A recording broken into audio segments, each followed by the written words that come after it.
महानगरपालिका सोन्याचे अंडे देणाऱ्या कोंबड्या आणि हे अंडे खाण्यासाठी तेथे जायचेचा अतिरेकी अट्टाहास. काहीही झाले तरी तिकीट मिळवायचेच या ध्येयाने पछाडलेल्यांना तिकिटे न मिळाल्याने राज्यभर हाय व्होल्टेज ड्रामेबाजीचे दर्शन. लाखो रुपये घेऊन तिकीट वाटल्याचाही होतोय आरोप. तब्बल 4 वर्षांनंतर राज्यातील महानगरपालिकांच्या निवडणुका होऊ घातल्या आहे. या निवडणुकीत तिकीट मिळवण्यासाठी गुडघ्याला बाशिंग बांधून तयार असणाऱ्या उमेदवारांना तिकीट न मिळाल्याने या इच्छुक उमेदवारांनी हाय व्होल्टेज ड्रामा केला. राज्यभर मनपा निवडणुकीचे राहाडे त्यानिमित्ताने बघायला मिळाले. नाशिक, औरंगाबाद, पुणे, मुंबई, नागपूर, चंद्रपूर, अमरावती, कोल्हापूर, ठाणे अशा मोठ्या महानगरपालिकांमध्ये उमेदवारी मिळवण्यासाठी कार्यकर्त्यांमध्ये मोठी स्पर्धा होती आणि या स्पर्धेतून ठिकठिकाणी राडे झाल्याचे बघायला मिळाले.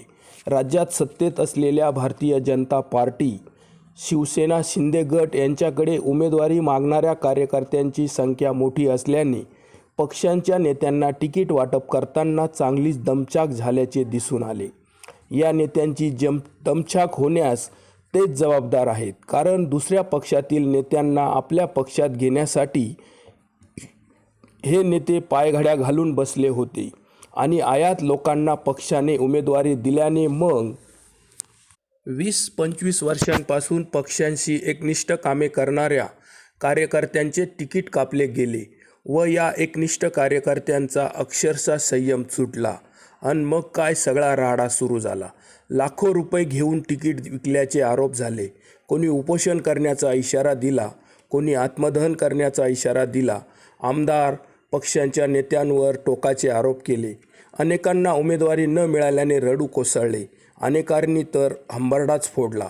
नाशिकमध्ये तर एबी फॉर्म मिळवण्यासाठी शहर प्रमुखाच्या मागे गाड्या लावून पाठलाग करण्याचा प्रकार झाला. फार्म हाऊसवर मोठा राडा करण्यात आला.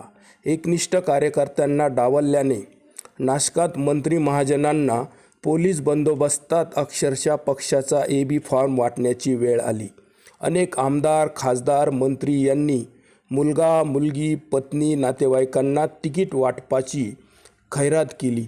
काहीही झाले तरी पक्षाचे तिकीट मिळवायचेच या ध्येयाने पछाडलेल्या कार्यकर्त्यांना उमेदवारी न मिळाल्याने संयम सुटून मोठा राडा राज्यभर बघायला मिळाला. कार्यकर्त्यांचा इतका टोकाचा अट्टाहास का? महानगरपालिका या सोन्याच्या अंड्या देणाऱ्या कोंबड्या आहे आणि ही सोन्याची अंडे खाण्यासाठी या महानगरपालिकेत प्रवेश करण्यासाठी कार्यकर्ते जोमाने काम करत असतात. त्यासाठी लाखो करोडो रुपये खर्च करायचे. गरज पडल्यास पक्षांचे तिकीट देखील विकत घ्यायचे आणि महानगरपालिकांत प्रवेश करायचाच. ही कार्यकर्त्यांची प्रबळ इच्छाशक्ती असते आणि त्यासाठी वाटेल ती किंमत मोजण्याची तयारीही असते. या बिग बजेट महानगरपालिकेत एकदा की नगरसेवक म्हणून निवडून गेला की यांचे आयुष्याचे कल्याणच झाले समजा. नगरसेवक झाल्यावर याचा एक वेगळीच किंमत येते. लोकांचा पाहण्याचा दृष्टिकोन बदलतो. काही महिन्यातच याची छोटी गाडी जाऊन मोठी गाडी येते.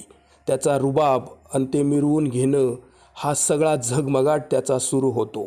महानगरपालिकांत हजारो कोटींचे बजेट असते आणि त्यावर खर्च करताना वार्डानिहाय नगरसेवकांना विश्वासात घेऊनच कामे केली जातात. मग काय, ही शेकडो कोटींचे कामे एकतर मर्जीतील ठेकेदारामार्फत किंवा प्रसंगी स्वतः भागीदार होत केली जातात आणि केलेला सगळा खर्च दामदुप्पट वसूल केला जातो. त्यातच जर महापौर, उपमहापौर, स्थायी समिती सभापती किंवा इतर विषय समित्यांचे सभापतीपदे मिळाले तर हा मग पुढील 2-4 पिढ्यांची कमाईच करून घेतो. जनतेचा विकास ओरडून सांगत असताना याचाच करोडोचा विकास होतो.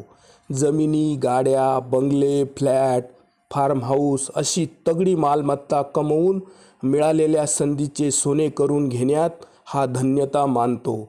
अशी सगळी ही महानगरपालिकेतील पार्श्वभूमी असल्याने आणि या महानगरपालिकांत प्रवेश मिळवण्यासाठीची ही धडपडीतून आज हा सगळा हाय व्होल्टेज ड्रामा घडून आला आहे.